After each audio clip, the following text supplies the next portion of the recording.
case of cough and cold, always prevention is better than cure, and it is easier to prevent a cough and cold and then to treat it. Never expose them to pollution. Never ever.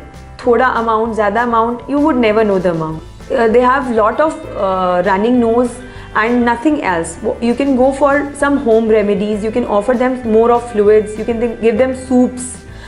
In those things, broccoli and almond soups is really good. So they are going to provide immunity as well as they are going to treat your child well. You can offer them mild decongestant, which would be prescribed by your pediatrician obviously. With that, you can give them steam time to time. It's harmless, at the same time it's going to decongest his nose, and so he'll feel better.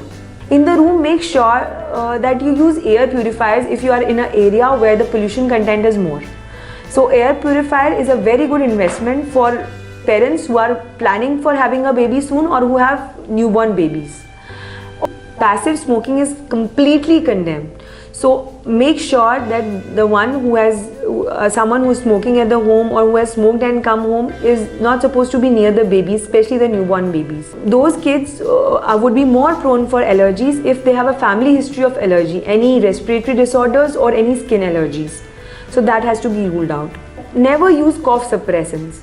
There are over-the-counter syrups available which are called cough suppressants, which are not prescribed by the doctor and which can be given by coax or by the pharmacy people, but they are cough suppressants. So never suppress child's cough. What you can use is syrups which would dilute their mucus, and they are called mucolytics. So in small amount you can use those mucolytics.